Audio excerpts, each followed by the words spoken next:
আপনার আমার এই হতাশাগ্রস্ত, এই দুঃখ জরাময়, সংকটময়, পাপময়, অপরাধময় জীবনে চলার পথে যদি রাজহংসরূপ সাধু পান, তাহলে বাঘের বিবেকও পরিবর্তন হওয়া সম্ভব। আদৌ শ্রদ্ধা, তত সাধুসঙ্গ, অত ভজন ক্রিয়া, তত অনর্থ নিবৃত্তি, সাত্তত নিষ্ঠা রুষিস্তত, অথ আসক্তিস্তত ভাবস্ত প্রেম ভূদশ্চতি, সাধকানময়ং প্রেম্ন প্রাদুর্ভাব ভবেত ক্রম।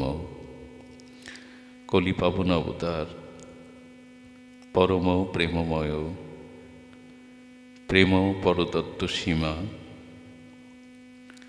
রাধা মাধব মিলিত তনু, পরম করুণা বরুণালয়, সংকীর্তন পিতা, নাম প্রেমদাতা, শ্রী শ্রী শচীনন্দন নদিয়া বিহারী শ্রী গৌর হরি, পরম পাবন পতিত উদ্ধারণ, পতিত তারণ, চিন্তামণি দাতা শিরোমণি, পরমোৎকারণিক শ্রী নিতাই চাঁদের মহানুকম্পায়, শ্রী শ্রী গান্ধার্বিকা গিরিধারীর অহৈতুকী করুণায়, বঙ্গবসুন্ধরার হাটবাড়িয়া পূর্বপাড়া স্থিত আজ এই মহামাঙ্গলিক সুমঙ্গল ভাগবতীয় যজ্ঞের পরম আয়োজনে, এই মহামহেন্দ্রক্ষণে শুভারম্ভে প্রারম্ভে অস্মাদীয় জীবনধন জীবন সর্বস্ব প্রাতঃস্মরণীয় পরম বন্দনীয় সদ্গুরু শ্রী ভগবান শ্রী শ্রীল গুরু মহারাজের রাতুল আতুল পাবন পদারবিন্দে পরার্ধ কোটি দণ্ডবত প্রণতি। তৎসহ ভাগবত আচার্যবৃন্দ, সংকীর্তন রসজ্ঞবৃন্দ, অনুভবী মহাপ্রভুর প্রিয় ভক্তবৃন্দ, সজ্জনগণ, বৈষ্ণবজন, মান্যজন, শ্রদ্ধাশীলা দেবী মূর্তি কল্যাণিয়া মাতৃগণ, সকল ভক্তচরণে দিন অতি দিনে সশ্রদ্ধ দণ্ডবত প্রণতি। ভলিউমটা একটু বাড়িয়ে দিতে বলি, একটু করতাল দাও, এগুলো খেয়াল করো আগে থেকে।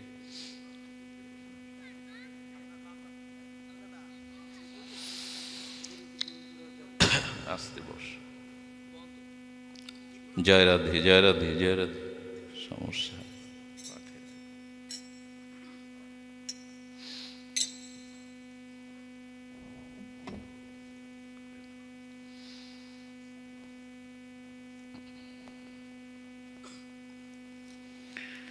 আদৌ শ্রদ্ধা, তত সাধুসঙ্গ, অথ ভজন ক্রিয়া, অনর্থ তত অনর্থ নিবৃত্তি, সাতশত নিষ্ঠা রুষিস্তত, অথ আসক্তিস্তত ভাবস্ত প্রেমাভুদশ্চতি, সাধকানাং ময়ং প্রেম্ন প্রাদুর্ভাবে ভবেত ক্রম। সদীজন,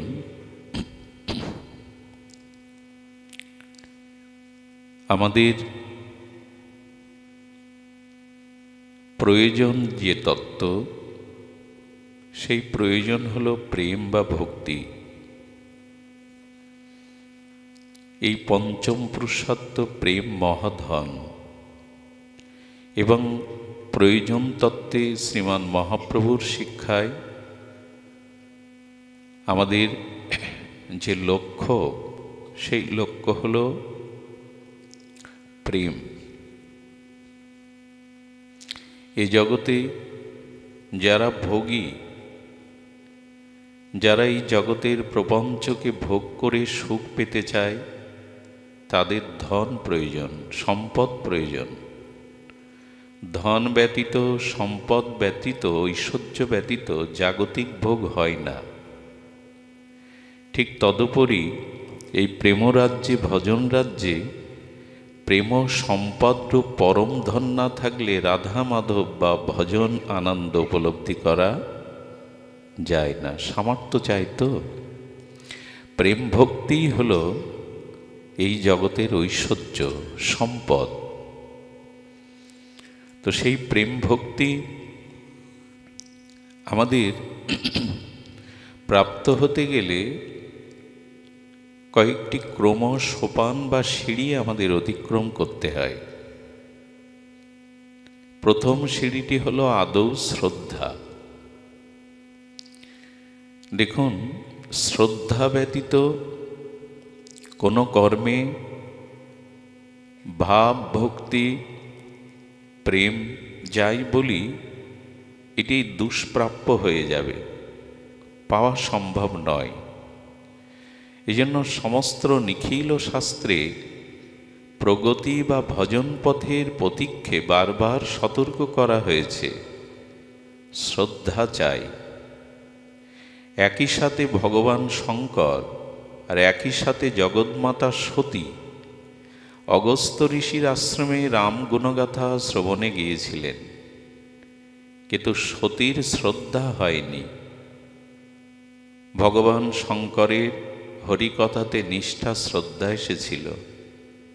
এজন্য রামচন্দ্রের লীলা দর্শনে ভগবান শঙ্কর তার প্রভুর চরণে দণ্ডবৎ করে হরিকথা, ভাগবত কথা শ্রবণের ফলশ্রুতি ভগবানকেই দর্শন পেলেন। কিন্তু সতী সন্দেহ করল, ইনি ভগবান হতে পারেন না, যিনি স্ত্রী হারিয়ে বনে বনে রোদন করেন। কারণ হরিকথাতে শ্রদ্ধা না আসায় সাক্ষাৎ ভগবানের লীলাতেতেও সংশয় এলো সতীর। আর এই কারণে সতীর দেহ ত্যাগ করতে হলো, ওই দেহে আর ভজন হলো না। আমাদেরও হবে না। যদি সাধু কথাতে, ভগবানের নামরূপ লীলা কথাতে প্রগাঢ় শ্রদ্ধার উদয় না হয়, সতী হলেও হবে না, দেহটাই ছাড়তে হলো। যিনি আদ্যাশক্তি, যিনি ভগবতী, যার জন্ম মৃত্যু জরাব্যাধি নেই, তিনিও এই দেহ পরিত্যাগ করলেন। এই জন্য আদৌ শ্রদ্ধা। শ্রদ্ধার পরে সাধুসঙ্গ, সাধুসঙ্গ থেকে ভজন ক্রিয়া, ভজন ক্রিয়া থেকে অনর্থ নিবৃত্তি, অনর্থ নিবৃত্তি থেকে নিষ্ঠা, নিষ্ঠা থেকে রুচি, রুচি থেকে আসক্তি, আসক্তি থেকে ভাব, ভাব ক্রমোন্নতিতে ভক্তি বা ভক্তির পরিপক্ক অবস্থা প্রেম।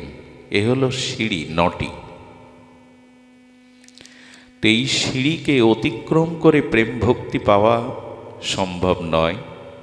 আসুন আমরা হরিকথাতে শ্রদ্ধা নিয়ে, শ্রদ্ধাটা কেমন জানেন? ধ্যান দিন,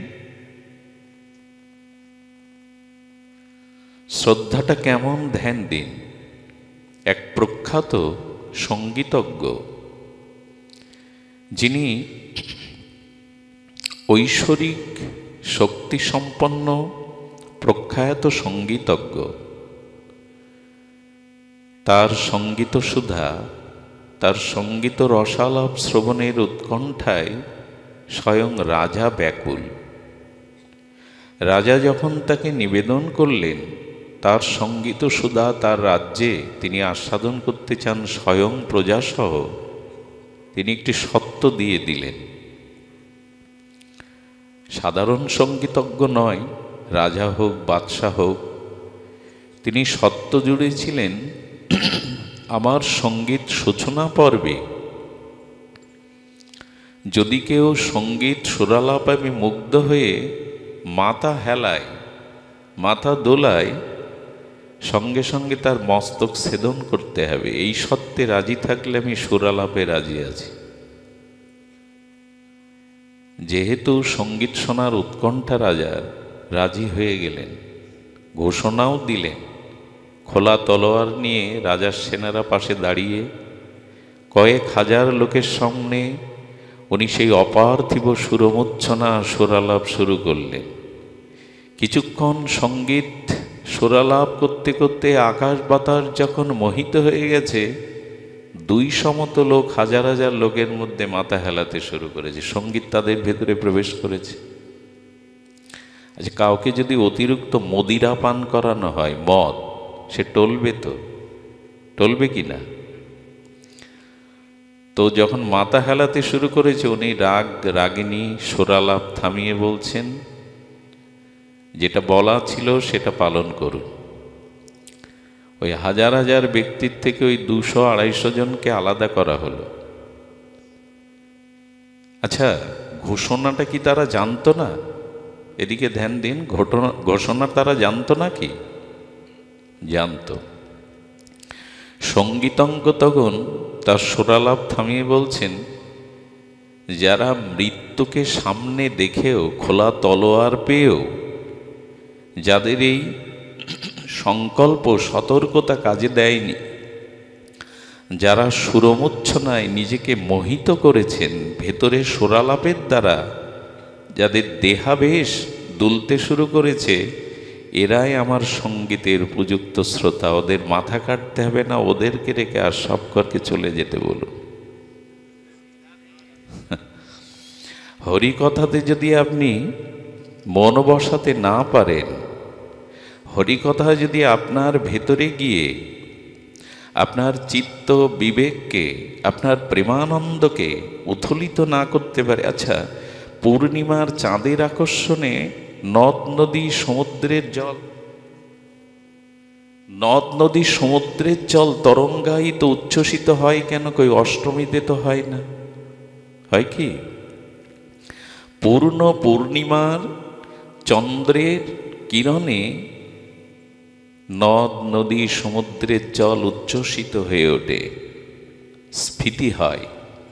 ঠিক তেমনি শ্রদ্ধা তাকেই বলে, হরিকথা কর্ণ দিয়ে হৃদয়ে প্রবেশ করলে যে দেহকে, সংসারকে, জগৎকে ভুলে যায়, হরি লীলাকথায়, হরি প্রেমানন্দ রসে যিনি ডুবে যায়, এরাই হরিকথাতে এদের শ্রদ্ধা এসেছে ভাবতে হবে, এরাই অধিকারী। কারণ ভগবানের কথা ভগবানের সাথে আমাদের যুক্ত করে দেয়। কি করে দেয়?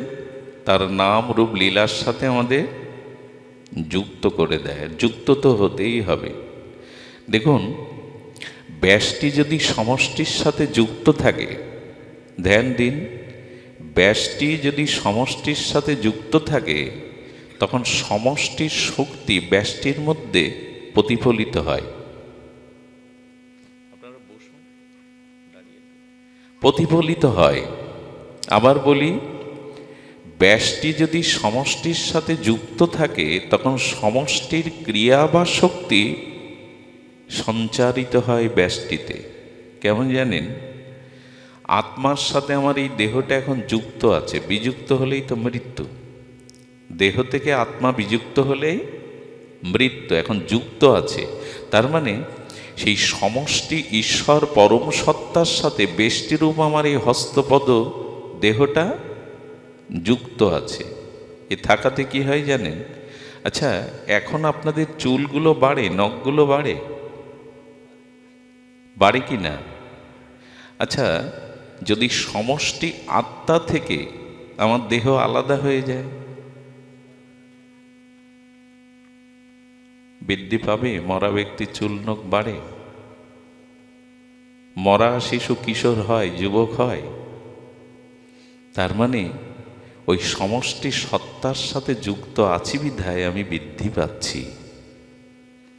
ঠিক স্বয়ং ভগবৎ সত্তার সাথে যারা যুক্ত, তারা ওই ক্রমোন্নতিতে বৃদ্ধি পেতে পেতে সেই পরমের চরণে প্রেম ভক্তি লাভ করে পরম ধন্য হতে পারে। যুক্ত না থাকলে কিন্তু এই শক্তি সে পাবে না। আরো দেখুন, আচ্ছা, মাথায় চুল আছে, আমাদের হাতের নখাগ্রে নখও আছে, করাগ্রে। এখন এই চুল নিয়েই, নখ নিয়েই তো ঠাকুর ঘরে সেবা অর্চনা করি কি না? তো মাথা ভর্তি চুল নিয়ে যখন ঠাকুর ঘরে ভগবত সেবা আরাধনা করি, তখন কিন্তু এই চুলের শোভা আছে, শুদ্ধতা আছে, নিষেধ ক্রিয়া নাই। কিন্তু ভোগের থালাতে মাথার থেকে একটা চুল যদি খসে পড়ে, ওটার ভোগ লাগানো যাবে কি? শুদ্ধতা আপনি গ্রহণ করতে পারবেন কি ওই খাদ্যটা? কেন মাথায় এতগুলো চুল, ক্ষতি নেই, একটা খসে পড়ল বলে অপবিত্র হয়ে গেল? এর কারণ হলো যারা সমষ্টির সাথে যুক্ত আছে তারা অপবিত্র হয় না। যারা ভগবানের নাম রূপ লীলার সাথে, ভজনের সাথে সংযুক্ত আছে, এ জগৎ তাদের অশুদ্ধ করতে পারে না। চুলটা খসে পড়লেই, আচ্ছা পাখি দুটি ডানা মিলে নীল নীলিমায় বা বনাঞ্চলে নিবিড় কাননে উড়ে বেড়ায়, উন্মুক্ত বিহঙ্গ পাখা মেলে মনের উল্লাসে উড়ে বেড়ায়, কিন্তু ডানা থেকে যদি একটা পেখম খসে পড়ে, সেই পেখম ধুলায় ধূসরিত হয়ে পড়ে থাকা ছাড়া আর উঠতে পারে কি? বিচ্ছিন্ন হয়ে গেছে। সেই বৃহত্তম ডানার থেকেও, মানে সমষ্টি থেকে ব্যষ্টিটা বিচ্ছিন্ন হয়ে গেছে। এজন্য ভগবত ভজনের সাথে আমাদের যুক্ত থাকতেই হবে। বৃহত্তমের সাথে, সমষ্টির সাথে ব্যষ্টিকে যুক্ত হতেই হবে, নাহলে আমাদের পতন অবশ্যম্ভাবী। অবশ্যম্ভাবী আমাদের পতন। এই জন্য শাস্ত্রী বারবার বলেছেন, যুক্ত থাকো। তেষাং সতত যুক্তানাং ভজতাম প্রীতিপূর্বকাম দদামি বুদ্ধি যোগম তাং উপজান্তিতে। এই গীতার মহাবাণীতে ভগবান বলছেন, তেষাং সতত যুক্তানাম, আমার সাথে যুক্ত হও। আর ভগবানের সাথে যুক্ত হওয়া মানে ভক্ত সাধু সঙ্গে ভগবানের নাম রূপ লীলা কথার সাথে যুক্ত হয়ে যাওয়া। এগুলির সাথে যুক্ত হতেই হবে। যদি যুক্ত হতে পারি তবেই জীবনের শাশ্বত কল্যাণ, প্রয়োজন তত্ত্ব, প্রেম ভক্তি ক্রমোন্নতিতে পাওয়ার একটা আশা, ভরসা আমাদের আছে। এই জন্য শ্রদ্ধার পরে সাধু সঙ্গ এসেছে। শ্রদ্ধার পরে কি এসেছে? সাধু সঙ্গ। সাধু সঙ্গের মহিমা তো অপার। সাধু সঙ্গের মহিমা বর্ণনাতীত, কে বর্ণনা করতে পারে? তবু সাধু সঙ্গের একটি মহামহিমা শোনাই, আপনাদের রুচিকর হবে। দুপা এগিয়ে যাওয়ার নিশ্চিত প্রেরণা পাবেন যদি খুব ধ্যান দিয়ে শোনেন। কথাগুলি আপনার হৃদয়ে যেন প্রবেশ করে। শুনুন, এক ব্রাহ্মণ, তিনি সুব্রাহ্মণ। পুরাকালের দিনে ব্রাহ্মণরা তাদের ব্রাহ্মণত্ব ধর্ম, তাদের নববিধ ক্রিয়া, যজন যাজন, অধ্যয়ন অধ্যাপনা, দান দক্ষিণা, এর উপরেই জীবিকা নির্বাহ করতেন। যজমান অতি অল্প, আয়ের পথ রুদ্ধ, দুটো বয়স্তা মেয়ে বিবাহযোগ্যা, কন্যাদায়গ্রস্ত এই ব্রাহ্মণ পিতা বড় হতাশাগ্রস্ত। চাইতে তো পারেন না। মেয়ের বিবাহের জন্য চিন্তিত এই পিতা অন্যের সংস্থান করতেও ব্যর্থ। কখনো কখনো উপবাস, একদিন দুই দিন। নিজের হতাশা আর নিজের ব্যর্থতার দায় নিজে নিয়ে মানসিক চিন্তায় তিনি ধীরে ধীরে ক্ষয় হতে থাকলেন। আত্মহত্যার চিন্তা নিলেন।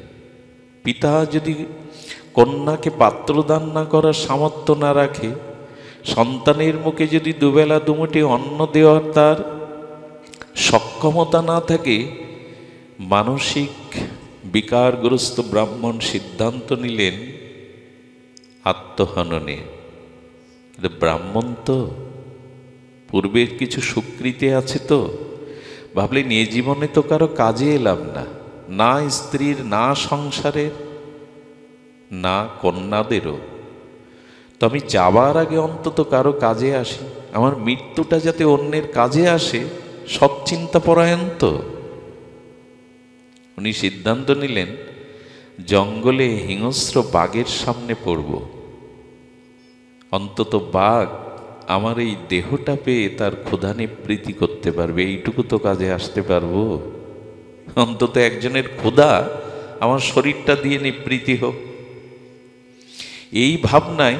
আচ্ছা, নিজে যিনি মৃত্যুকে আলিঙ্গন করবার জন্য আর একজনের উদরের ক্ষুধা নিবৃত্তি হবে এই দেহটাকে দিয়ে, এই ভেবে উদাস মনে ভয়হীন ডরহীন জঙ্গলে চলেছে। ভয় থাকবে কি? মৃত্যুকে তো সে বরণই করছে। ব্যাঘ্র মনে করেছে সৌভাগ্য আজ আমার। আরে আমার খাদ্য, আমার উপচার তো সামনেই। ব্যাঘ্রর কান যখন লাল হয়ে উঠেছে, তার সেই তর্জন গর্জন এবং শিকারের পূর্বে তার যে বীর্যবত্তা প্রকাশ যখন শুরু করেছে, ঘটনাক্রমে বাঘের পাশেই বসেছিল রাজহংস। কি বসেছিল? রাজহংস। রাজহংস বলছেন, পরাক্রমশালী হে বনরাজ, আপনি একবার লক্ষ্য করেছেন আপনি যাকে শিকার করতে উদ্যত হয়েছেন বীর্য বিক্রমে, ওই মানুষটার কিন্তু ভয় নাই। কারণ আপনাকে স্বীকার করতে হবে না, উনি আপনার কাছে নিজেকে সমর্পণ করবার জন্য প্রস্তুতি নিয়ে এসেছেন। উনি প্রস্তুতি নিয়ে এসেছেন, ওনাকে স্বীকার করা লাগবে না। বলে কোনো মানুষ কি বাঘের মুখে এভাবে নিজেকে সমর্পণ করতে আসে? বলল ব্যর্থ, ও ব্যর্থ। ওর জীবনটাকে উৎসর্গ করবে বলে, আত্মসমর্পণ করবে বলে আপনার কাছে এসেছে। মেয়ের বিবাহ দিতে পারছে না, এই জন্য আপনার কাজে আসবে, আপনার উদারের ক্ষুধা মিটাতে পারবে এই ভরসায়। ওই দেখুন, ওর ভয় ডর নেই, সমর্পণ করতে এসছে। আচ্ছা, বাঘেরও তো মন আছে না? নাহলে বাচ্চাগুলি, বাঘিনী বাচ্চাগুলিকে দুধ খাওয়ায় কেন? স্নেহ মমতা দিয়ে গা চাটাচাটি করে। ওদেরও তো মন আছে। বললেন, একটা মানুষ ব্যর্থতার দায় নিয়ে আমার খাদ্য হবে বলে বিনা মৃত্যু ভয়ে চলে আসছে, খুব অভাবর। বলে হ্যাঁ, তো সমর্পণ যখন করেছে, বাঘ তার গুহার মধ্যে থেকে একটা হীরার থলে এসে চেলে দিয়েছে মুখে করে, যা নিয়ে যা। কিছুদিন আগে এক রাজাকে শিকার করেছিলেন, তাকে শিকার করে তার কাছে এই হীরের থলেটা পেয়েছিলেন, যা থলেটা নিয়ে আশীর্বাদ মনে করে ফিরে এসে মেয়ের বিবাহ দিল। কিছুকাল সেই অর্থে স্বাচ্ছন্দ্যে চলল।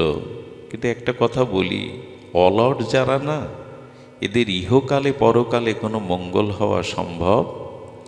যদি মনে করেন কঠিন একটা শৈত্যপ্রবাহ চলছে, আজ আর পাঠে যাব না, আজ আর কর্মে যাব না, এই বসে খাওয়া অলস মানুষরা জগতের বোঝা, নিজেই নিজের বোঝা।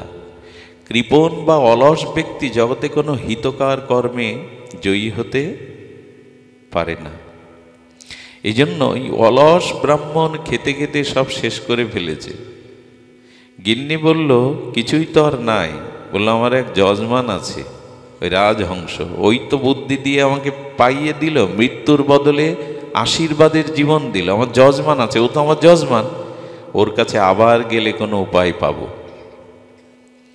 হ্যাঁ, আজ আবার চলে এসছে, আগের সেই ভয় ডর নাই।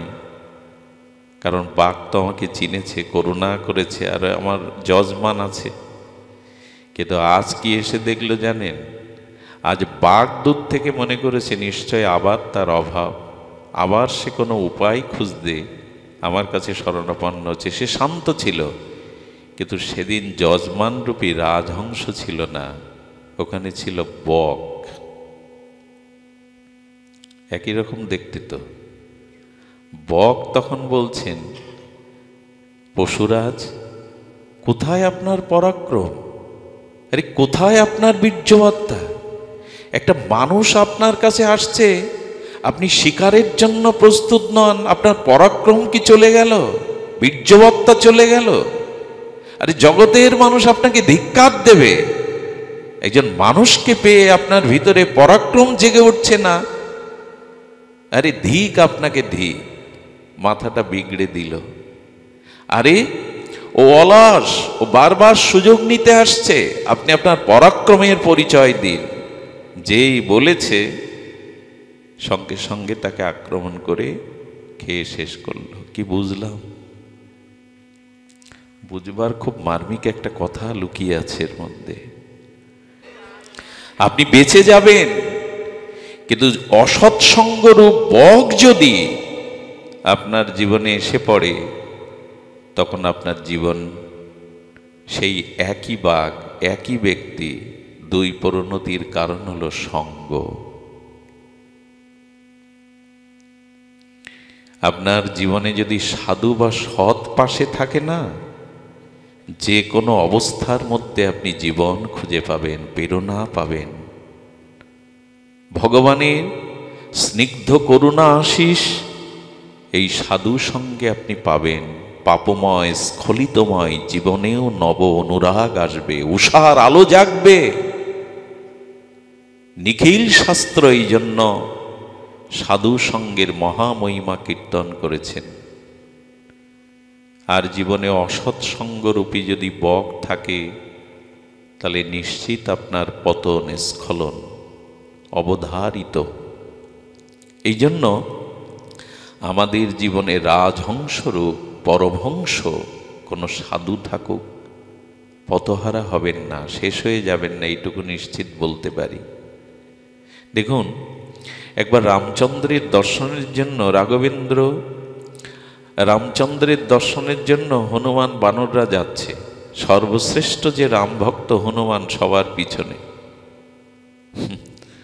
হনুমানের সাধু সঙ্গের প্রীতি দেখুন, কি সাংকেতিক শিক্ষা দেখুন। হনুমান, সাধারণ বানররা আগে চলছে, তুমি তাদের পেছনে। বললেন, এখন আমি ওদের সাধারণ বানর মনে করছি না, যারা প্রভুর চরণ দর্শনের জন্য এগিয়ে যায় তাদের আমি সাধু মনে করি। তুমি পিছনে কেন? বলে, যারা ভগবত চরণের দর্শনায় লালসায় এগিয়ে যায় তাদের পেছনে থাকলে তাদের কৃপায় আমিও তার চরণ পাবো, এই জন্য আমি পিছনে চলেছি, এই জন্য আমি পিছনে চলেছি। আহা, এই জগৎ সংসারে জন্ম মৃত্যু ভ্রমণ করতে করতে সেই জন্ম মৃত্যু বা এই সংসারের ক্ষয় তখনই হবে যখন সংসার ভ্রমিতে কোনো শুদ্ধ ভক্তের সঙ্গ পাবেন, ভক্তের পিছনে চলবেন। হনুমানজি দেখাচ্ছেন। হনুমান বললেন, আচ্ছা আপনি তো পেয়ে গেছেন প্রভুর চরণ, তাহলে আবার পেছনে কেন? বলে, পেছনে থাকার আর একটা কারণ আছে। কেউ প্রভুর পথে যেতে যেতে যদি পিছিয়ে পড়ে, প্রভুর কাছে যদি যাওয়ার আগ্রহ হারিয়ে ফেলে, শ্রদ্ধা হারিয়ে ফেলে, আমি পিছনে আছি কেন জানো? তাদের পিছনে পতন হতে দেব না, আমি তাদের আবার নিয়ে যাব, প্রেরণা দিয়ে প্রভুর চরণে পৌঁছে দেব। আপনি যদি মাঝে মাঝে ভক্তি হারিয়েও ফেলেন, ভজন শিথিলতাও আসে, পেছনে যদি সাধু থাকে সে আপনাকে পেছাতে দেবে না, সে আপনাকে যথাযথ রূপে। দেখুন, সুগ্রীব স্ত্রীহারা, রাজ্যহারা, ভয়ে ভীত, ঋষিমুখ পর্বতে বালির ভয়ে লুকিয়ে আছে। যার রাজ্য নেই, রাজ সিংহাসন নেই, যার স্ত্রীপুত্র নাই, যিনি মৃত্যু ভয়ে ভীত হয়ে ঋষিমুখ পর্বতে লুকিয়ে আছেন, কিন্তু সুগ্রীব জীবনে রাজ্য পেল, স্ত্রী পেল, সম্পদ পেল, সুনাম পেল, রাঘবেন্দ্রের চরণ পেল, রামচন্দ্রের সাথে তার সখ্যতা এলো, অমর হয়ে রইলেন রামায়ণ কাব্যে সুগ্রীবের চরিত্র, রামের মিতা। এ সব কিছু ফিরে পাওয়ার কারণ কেন জানেন? আর যার সব ছিল, রাবণকে বধ করার মতো পরাক্রম ছিল বালির, এবং যার রাজ্য ছিল, স্ত্রী ছিল, পুত্র ছিল, তার পরাজয় হয়ে সব হারালো। আর সব হারানো সুগ্রীব সব পেল। কারণ এগুলো জীবন দিয়ে দেখুন। ওই শুধু ওইখানেই যে লীলাগুলি আছেন, এগুলো আমাদের জীবন দর্শন। তার একটাই কারণ, সুগ্রীব সব হারা হলেও রাজ্য সম্পদ হনুমানকে হারা হননি, হনুমানকে ছেড়ে দেননি জীবনে। কি সংকেত গো! সব ছেড়েছিলেন, কিন্তু হনুমানকে সঙ্গ ছাড়া করেননি। এবং এই ভক্ত হনুমানের কারণেই তার সব প্রিয় বাবা, রাজ্য ছিল, স্ত্রী ছিল, সম্পদ ছিল, যুবরাজ অঙ্গদ ছিল, বালির বল শক্তিও ছিল, কিন্তু বালির জীবনে হনুমান ছিল না বলেই সব হারালো। আমার মনে হয় মুক্তার মতো এই সিদ্ধান্তগুলো গলায় ঝুলিয়ে রাখি, যাতে পথহারা না হয়। জীবনে সবাই চলে যাক, সবাই মুখ ফিরিয়ে নিক, যেন সাধু সঙ্গ হতে বঞ্চিত না হয়, সাধু সঙ্গ থেকে জীবনে বঞ্চিত না হই। সব পেল। আচ্ছা দেখুন, বিভীষণ ভক্ত, বিভীষণ ভক্ত, বিভীষণ রাক্ষস কেউ বলেনি। বিভীষণ ভক্ত, লঙ্কায় থেকে রাবণের নিষেধের পরেও সে তুলসী রাখত, ঘরে রাম নাম লেখা থাকতো, রাত জেগে ভজন করতেন। আচ্ছা,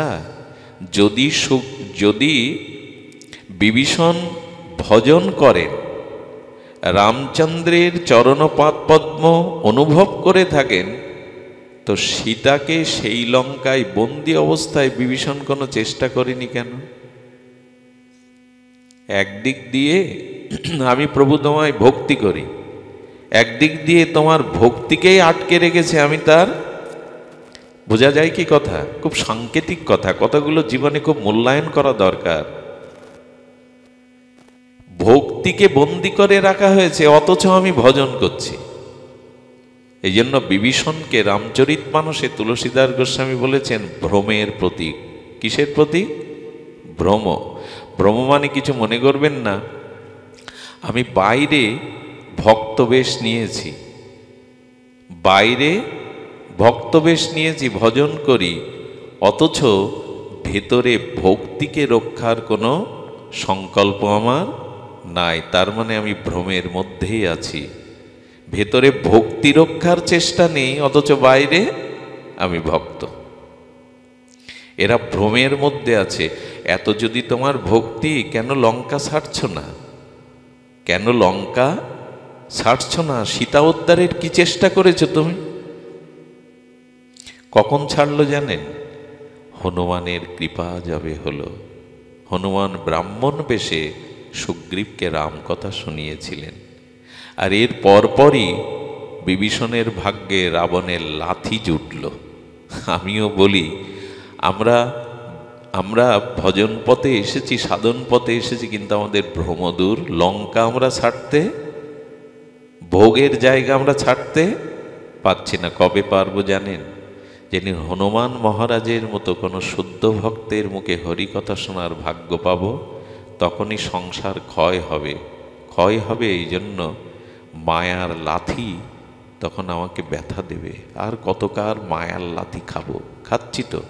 একটা কথা বলি, পৃথিবীতে আজ পর্যন্ত যাদের সাথে সম্বন্ধ বা সম্পর্ক করেছেন, সেই সম্পর্কে কেউ ব্যথা দেয়নি বা সম্পর্ক পূর্বের মতো আছে, একথা কেউ স্বীকার করতে পারবেন না। সাংসারিক কোনো সম্পর্ক ধীরে ধীরে ধীরে ধীরে স্বার্থ এসে দেখা দেয়, ধীরে ধীরে সামর্থ্য না থাকলে শিথিল হয়ে যায়, আর একটা সময় ব্যথাটা, লাথিটা তারাই মারে। সম্বন্ধ করে কেন জানেন মানুষ? নিরাপত্তার জন্য, আশ্রয়ের জন্য।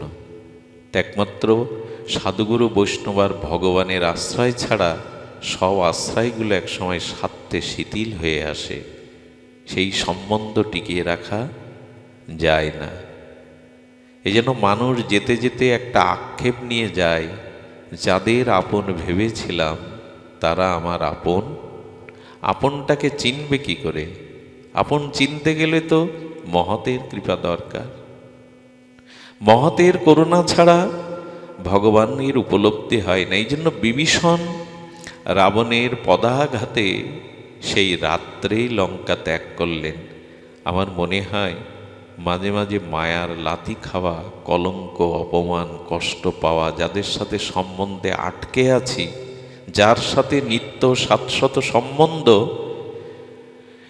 তার কাছে না গিয়ে যাদের কাছে পড়ে আছি সেই সম্বন্ধের মাঝে মাঝে একটু কষ্ট, দুঃখ, যন্ত্রণা পাওয়া ভালো। মনে পড়ে, মনে পড়ে, মনে পড়ে আমার চিরচেনা চির আপনজন, ব্যথার ব্যাধি এরা কেউ না। এই জন্য বিভীষণ ত্যাগ করেছিলেন। দেখুন, ভক্ত সঙ্গ গুরু সঙ্গ হলে কি হয়? বিশ্বামিত্র যজ্ঞ সফল হলে রাম লক্ষ্মণকে বলছেন চলো আমার সাথে। দেখুন, বিশ্বামিত্র আগে চলেছে, পিছনে চলেছে রামভদ্র, সর্বপিছনে কনিষ্ঠ লক্ষ্মণ ঠাকুর। এখানে সংকেতটা কি? রামচন্দ্র পূর্ণব্রহ্ম ভগবান হয়েও বলছেন, আচ্ছা উনি তো ভগবান আর উনি তো মুনি, বিশ্বামিত্র ঋষি বা মুনি। তো যেহেতু রামচন্দ্র বিশ্বামিত্রকে গুরু জ্ঞান করেন, রামচন্দ্র বললেন যদি চলতেই হয় গুরুর পিছনে চলো, গুরুদেবের আগে আগে চলো না। এই দেখো, আমি বিশ্বামিত্র আগে চলেছেন, পিছনে চলেছেন রাম। আচ্ছা আমরা পারবো তো? স্বয়ং ভগবান বিশ্বামিত্র গুরুদেবকে আগে নিয়ে। এই জন্য জীবনের অগ্রে সাধুগুরু বৈষ্ণবকে রাখুন, তখন পথ চলার ভুল হবে না, তখন আর স্খলিত হবেন না। এই একটা অপূর্ব সংকেত। সাধুগুরু বৈষ্ণবের আদর্শকে সামনে রেখে চলুন, তাদেরকে সম্মুখে রেখে চলুন, জীবনের পথহারা হতে হবে না। তো চলেছেন, চলতে চলতে হঠাৎ সেই বনের মধ্যে নিবিড় বনলক্ষ্মীর শোভা, সবুজ পল্লবে পল্লবিত, পাখির কলকাকলিতে পঞ্চম টানে আর বিহঙ্গের সুরকলতালে সমস্ত তপবন মধুময়। চলেছেন ভগবান, চলেছেন ঋষি বিশ্বামিত্র। হঠাৎ বিশ্বামিত্র দাঁড়িয়ে পড়লেন। দাঁড়িয়ে পড়ে দেখছেন এই সবুজ বনলক্ষ্মীর শোভামণ্ডিত বনে একটি জায়গায় গাছ শুকিয়ে গেছে, আর সবুজ পাতা ফল ফুল ফলে না। বাতাসটা যেন তপ্ত, দীর্ঘ নিঃশ্বাসের বাতাস। সেখানে কোনো শুভ লক্ষণ নাই। পুরো তপবনের মধ্যে এরকম একটা পোড়া জায়গা দেখে, অভিশপ্ত জায়গা দেখে বিশ্বামিত্র দাঁড়িয়ে গেলেন। বিশ্বামিত্র দাঁড়ানোর সাথে সাথে রামভদ্র দাঁড়িয়ে গেলেন, কিন্তু রামচন্দ্রের দৃষ্টি তখন পড়েছে একটা পাষাণের দিকে। কার দিকে পড়েছে? পাষাণের দিকে। এই পাষাণী হল অহল্যা। দেখুন, যাদের জীবনে পাপ আছে, অপরাধ আছে, তারা জড়প্রাপ্ত হয়ে যায়। তাদের চেতনা বা শুদ্ধ জ্ঞান, শুদ্ধ চেতনা না থাকার নামই হলো জড়ত্ব। যাদের ভগবত চেতনা নেই, শুদ্ধ ভজন নেই, এমনিই তারা চলাচল করলে কি হবে? তাদের ভিতরে অধিক পাপ, অধিক অপরাধ জীবনে এসে গেলে আমাদের চৈতন্য সত্তা সংকীর্ণ হয়ে আসে। একটা মানুষকে যেমন দিনের পর দিন ক্ষুধার অন্ন জল না দিলে সে দুর্বল হয়ে যায়, জড় হয়ে যায়, চলৎ শক্তি থাকে কি? ঠিক তদুপরি বহু অপরাধ করলে, পাপ করলে মানুষের চেতনা হারিয়ে যায়, সে জড়ত্ব প্রাপ্ত হয়। অহল্যা তেমন জড়ত্ব প্রাপ্ত হয়ে আছে। অহল্যা রামচন্দ্র, রামভদ্র, রাজীবলোচন তাকিয়ে আছেন। অহল্যা যেন জগৎকে ডেকে বললেন, পাপ বা অপরাধে আমার মতো যদি কেউ পাষাণ জড় হয়ে থাকো, ক্ষতি নেই। যে পথ দিয়ে ভগবান, গুরু, সাধু যায়, ওই পথেই পড়ে থাকো, একদিন না একদিন তোমার প্রতিও তার দৃষ্টি যাবে। এই পথে পড়ে থাকুন। অপরাধ করেছি, অন্যায় করেছি, আমার স্খলন হয়েছে, পতন হয়েছে, আমি যদি জড়প্রাপ্ত হয়ে থাকি, জ্ঞান বুদ্ধি শূন্য বিচার হয়ে, যে পথ দিয়ে গুরু যায়, যে পথ দিয়ে ভক্ত যায়, সেই পথের পাশে পড়ে থাকুন। আচ্ছা, আপনি গিরিরাজ পরিক্রমা দিতে দিতে যদি অসুস্থ হয়ে বসে পড়ে থাকেন, পড়ে থাকবেন না। কোনো সহৃদয় সাধু এসে বলবে, চলো। পরিক্রমা মার্গে পড়ে থাকলে, আচ্ছা এই পথে যারা আসছেন হরিকথা শুনতে, কেউ যদি অসুস্থ হয়ে রাস্তার মাঝখানে পড়ে থাকে, তাকে এড়িয়ে আসবেন সবাই? চলো ভাই। কিন্তু যদি পথেই না পড়ে থাকেন, দৃষ্টিও যাবে না। যদি পথেই না পড়ে থাকেন, দৃষ্টিও যাবে না, হাত ধরে কেউ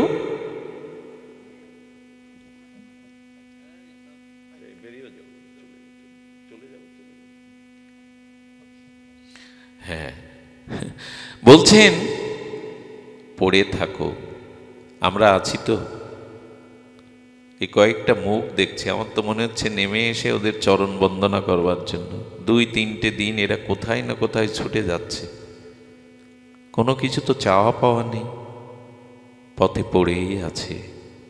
সংসার তো সকলের আছে, শরীর তো সকলের আছে, ক্লান্তি সকলের আছে, কর্ম সকলের আছে, ছুটে ছুটে আসেন আপনারা।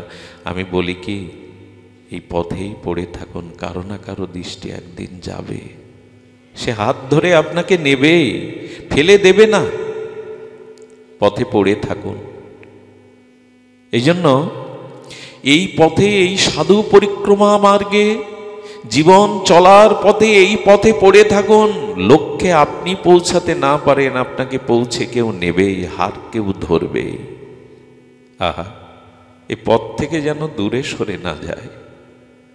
পারি আর না পারি তোমার কাছে পৌঁছাতে, পথে তো পড়ে রয়েছি, কারো না কারো হৃদয়ে তো করুণা হবে, দয়া হবে। আজ পাষাণ সম আর অহল্যা বললেন, আজ এ পথে পড়ে রয়েছি বলেই তোমার দৃষ্টি পড়ল।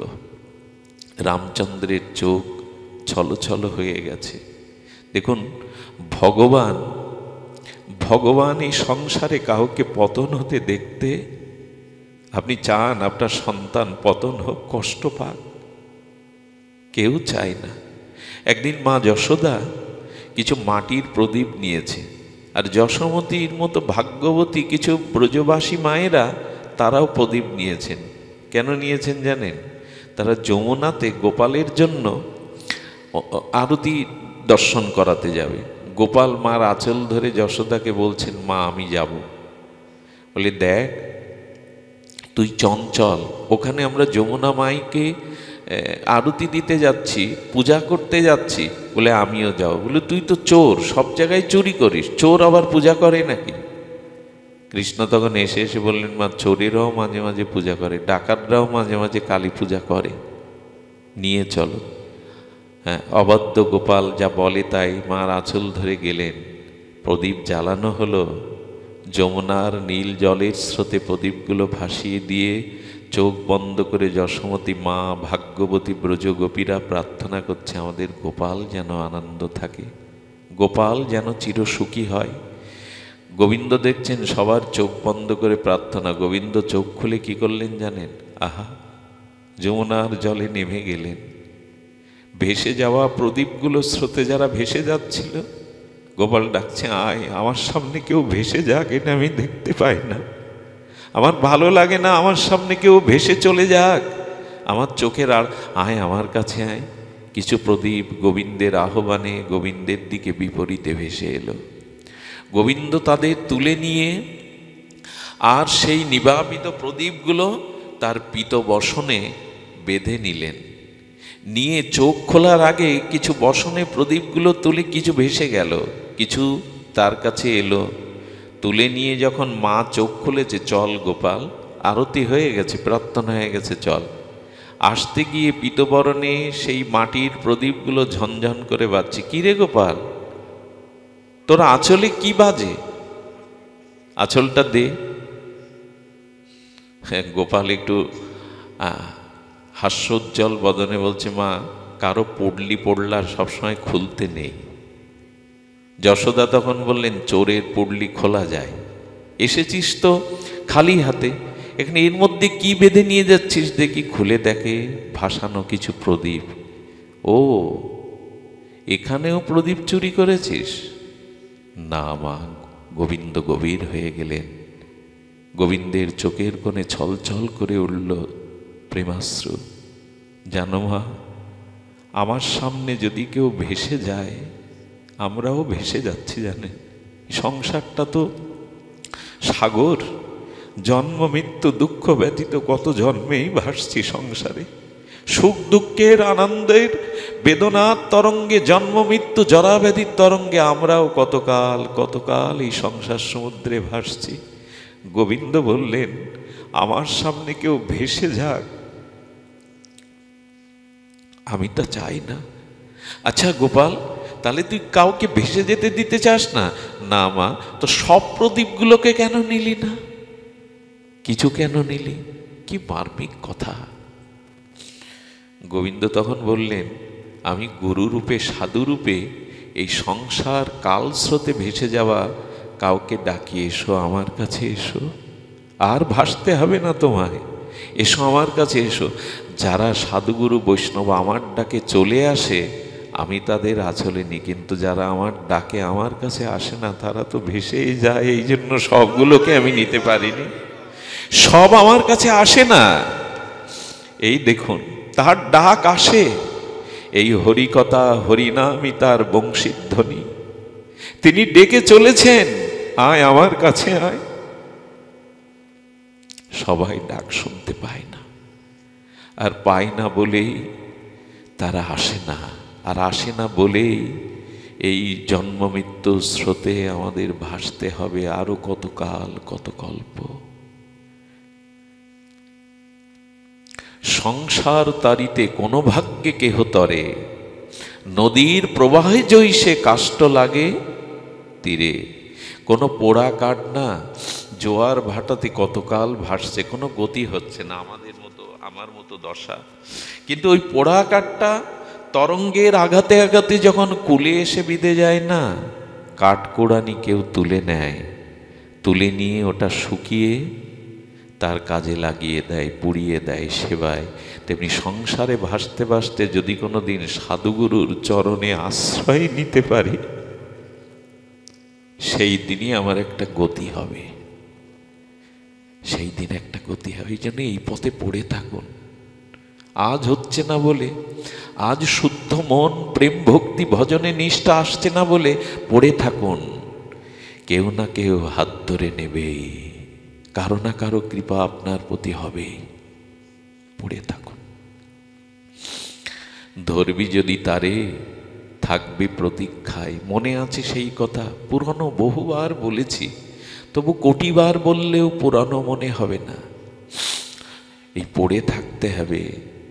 মনে আছে বৃন্দাবনের ব্রজের পথে এক ব্রজগোপী ফেরি করছে, মাথায় কিছু নেই, কিন্তু মাথায় কিছু থাকার মতো অভিনয় করে ফেরি করছে। ওগো ব্রজবাসী, তোমরা ঘুম কিনবে? ঘুম ফেরি বিক্রি হয়, এটা শুনেছেন কোথাও? কি অদ্ভুত ব্রজের রাজ্য। কে গো, তোমরা কেউ ঘুম কিনবে? কেউ তাকে পাগলিনী উন্মাদিনী ভাবছে, স্মৃতিশক্তি নাই। কিন্তু অনেকক্ষণ পর এই ফেরিয়ালি যিনি ঘুম বিক্রয় করতে এসছেন তার কথাই সাড়া দিয়ে আর এক ব্রজগোপী এসছে। দিদি, আমার ঘুমের প্রয়োজন, আমার কাছে ঘুম বিক্রয় করো। একজন ঘুম বিক্রেতা আর একজন ক্রেতা। তো যিনি ক্রেতা, আহা, ক্লান্তি দূরে যায়, জীবন অমৃতময় হয়, এই ভাব যখন ভেতরে নিতে পারি আমরা। যিনি ক্রেতা তিনি বলছেন, দিদি ঘুম কেন তুমি বিক্রি করতে এসছো? বলে, কেন এসছি জানো? বহুদিন ধরে ললিতার সখীর চরণে নিবেদন করে এসেছিলাম, ললিতা, বিশাখা, তোমরা দিতে পারো মাধবকে, প্রাণনাথকে। একদিন আমি কুঞ্জ সাজিয়ে ব্রজে অপেক্ষা করব, একটি বারের জন্য প্রাণনাথ প্রাণবল্লভ গোবিন্দকে আমার কুঞ্জে পাঠাও না, একটা ক্ষণের জন্য। ললিতা সখীর বিশেষ আশীর্বাদ কৃপা পেয়েছিলাম। ললিতা আশীর্বাদ করে বলল, হ্যাঁ রে, কুঞ্জ সাজা, আজ নিশীতেই শ্যামসুন্দর তোর কাছে যাবে, আমি পাঠাবো। মাঝে মাঝে ললিতার পিছনে গোবিন্দ হাত জোড় করে। স্বয়ং স্বয়ং ব্রজেন্দ্র নন্দন ললিতা বিশাখার পেছনে হাত জোড় করে, কেন জানেন? রাধারানীর সাথে মিলিয়ে দাও, দেখা করে দাও। এই জন্য তো তুলসী বন্দনে আমরা গাই, এই নিবেদন ধরো সখীর, সখীর অনুগত্য না নিলে শ্যামসুন্দরকে পাওয়া যাবে না। ওইখানে আমি যেতে পারবো না। প্রধানমন্ত্রীর সাথে সরাসরি আপনি দেখা করতে পারবেন? পারবেন না। এই জন্য বলছেন এই নিবেদন ধরো সখীর অনুগত করো। তো ললিতা আশীর্বাদ করে দিল, শ্যামসুন্দর কাছে পাঠাবো, ব্রজবিহারীকে, ব্রজবল্লভকে তোর কুঞ্জ মন্দিরে পাঠাবো। সেই কুঞ্জ মন্দির ফুলদলে পল্লবে সুসজ্জিত করে, আর সেই আসন পেতে কুঞ্জ দুয়ারে অপেক্ষায় এই গোপী। পাতা পড়লেও যেন সতর্ক চকিত হয়ে ভাবছে এই বুঝি গোবিন্দের চরণ এলো। এই অপেক্ষা করতে করতে রাত্র তীব্রহরে নিদ্রা এসে গেল চোখে। যখন নিদ্রা এলো না, ভোরবেলা শ্যামসুন্দর ব্রজজীবন ব্রজবল্লভ কুঞ্জবিহারী এসেছিলেন। এসে বললেন, যার জন্য এলাম সে তো ঘুমিয়ে পড়েছে। গোবিন্দ কুঞ্জ দুয়ার হতে ফিরে গেল। যিনি ঘুম বিক্রি করতে এসছেন সেই সখী বললেন, প্রভাতে সূর্যোদয়ের পরে দেখলাম তার চরণ অঙ্কিত ধুলার উপরে পড়ে আছে। বুঝলাম এসেছিল, কিন্তু আমি জেগেছিলাম না। সে এসেছিল, কুঞ্জ দুয়ারে এসেছিল কুঞ্জ বিহারী, কিন্তু আমি ঘুমিয়েছিলাম। সেই দিন প্রতিজ্ঞা করেছি, ঘুমিয়ে পড়লে যদি তোমায় হারাতে হয় এ জীবনে আমি আর ঘুমাবো না, আমি জেগে থাকবো। তাই ঘুম বিক্রি করতে এসছি এ জীবনে আমি আর। এটা ভাব দিয়ে বুঝুন, বিচার বা যুক্তিতর্ক দিয়ে না। ভক্তির জগৎটা ভাবের, এখানে খুব যুক্তিতর্ক খাটাতে যাবেন না। যেমন বহুদিন পর একটা সন্তান পেলে ওই সন্তান যদি মারা যায় 2-4 বছর পরে, ওই মা সপ্তাহখানির মধ্যে ঘুমাতে পারে না, খেতে পারে না, তার মাথায় জল দিয়ে দেখবেন শুকিয়ে যায়, নিদ্রা নেই। তেমনি গোবিন্দকে কুঞ্জ মন্দির হতে হারিয়ে প্রতিজ্ঞা করেছে, ঘুম বিক্রি করে দেব, আর কোনোদিন ঘুমাবো না। যিনি কিনতে এসছে তাকে বলছে, দিদি তুমি কেন ঘুম কিনতে চাও? বলেন, তোমারও যে কারণ আমারও সেই একই কারণ। জানো, সারাদিন শ্যামসুন্দরের চিন্তা করি, তার কথা ভাবি, তার লীলা মনন করি। এই মনন করতে করতে ঘুমিয়ে পড়েছিলাম। ঘুমিয়ে পড়লে গোবিন্দকে যেই মালা পরাতে যাব, সেই ঘুম ভেঙে গেছে। ঘুম ভেঙে দেখি শ্যামসুন্দর আর নাই। স্বপ্ন ভেঙে গেলে কি আর স্বপ্নবস্তু থাকে? সেই দিন থেকে প্রতিজ্ঞা করলাম, ঘুমিয়ে যদি তোমায় পাই তাহলে আজ থেকে আর জাগবো না, ঘুমিয়ে ঘুমিয়ে তোমাকেই দেখব। এই জন্য আমি ঘুম নিতে এসছি। আহা, এইসব অনুভব করতে হবে। ধরবি যদি তারে, থাকবি প্রতীক্ষায়। এই প্রতীক্ষায় পড়ে থাকুন এই পথে, একদিন না একদিন তার করুণা আসবেই। শুধু নিষ্কপটে এই পথে পড়ে থাকুন। এই পথে পড়ে থাকলে কেউ বঞ্চিত হবে না, উনি কাউকে বঞ্চনা করেন না। আচ্ছা গোবিন্দ, তোমাকে যে ভক্ত এত আকুল ব্যাকুল হয়ে উৎকণ্ঠায় খুঁজে বেড়াচ্ছে, তুমি দর্শন দাও না কেন? এত যে ভক্তরা চোখের জলে ব্যাকুল হয়ে তোমাকে খুঁজে, তুমি কেন দেখা দাও না? গোবিন্দ বললেন, আমি লুকিয়ে থাকি। লুকিয়ে থাকি কেন জানো? যখন সব ফেলে আমার পেছনে আমাকে কেউ খোঁজ করে, আমার বড় ভালো লাগে তাকে দেখে। আমি দূরে দাঁড়িয়ে দাঁড়িয়ে তাকে দেখি। আর জানো, আমরা ছোটবেলায় লুকোচুরি খেলতাম, জানেন, সকলের স্মরণে আছে সেই শৈশবের স্মৃতি, সুখময় স্মৃতি। আমরা যে লুকোচুরি খেলতাম, পলাটু খেলতাম, যে পলায়ন করত তাকে খুঁজে না পেলে সেই দেখা দেওয়ার জন্য ব্যগ্র হয়ে যেত, কারণ দেখা পেলেই তো আনন্দ। ও লুকিয়েছে হারিয়ে যাওয়ার জন্য। গোবিন্দও বললেন, আমাকে যখন কেউ খোঁজে না চোখের জলে, হা গোবিন্দ বলে, হা রাধা বলে আমার বড় ভালো লাগে। আর আমি লুকিয়ে থাকি দেখা দেওয়ার জন্য, লুকিয়ে থাকি তাকে হারাবার জন্য না, কিন্তু খুঁজে নেওয়ার মধ্যেই তো আনন্দ। খুঁজতে থাকুন, পথে পড়ে থাকুন। অহল্যা পাষাণীর দিকে দৃষ্টি পড়েছে। গুরুদেব বুঝতে পারলেন, বলে, রাম, এত কিছু থাকতে এই পাষাণের প্রতি তোমার দৃষ্টি কেন?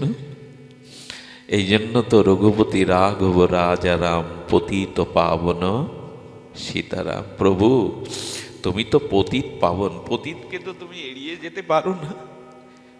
বিশ্বামিত্র বলছে, রাম, এত কিছু থাকতে তোমার পাষাণের দিকে দৃষ্টি গেল কেন? উত্তর দিচ্ছেন টিকাকারগণ, উনি তো পতিত পাবন। দেখুন, আমরা পতিত, আমি পতিত, কিন্তু ভরসা একটা কি জানেন? পতিত পাবন নাম ধরেছে তুমি, তুমি তো আমাকে এড়িয়ে যাবে না। যত অপরাধ পাপ করে থাকি, যদি এই পথে পড়ে থাকি, তুমি পতিত পাবন। কত বড় ভরসার কথা দেখুন তো। মোহ সমপতিত আর কেহ নাই, কিন্তু ভরসা একটাই, আমি পতিত হলেও তুমি পতিত পাবন। গুরুদেব বুঝতে পারলেন, ঋষি বিশ্বামিত্র, রাম, একটা কাজ করতে হবে তোমায়। তোমার রাতুল চরণখানা এই পাষাণের উপর একটু দাও তো। আচ্ছা, গুরুদেব বলল, আর রঘুপতি রাম তা দেবে?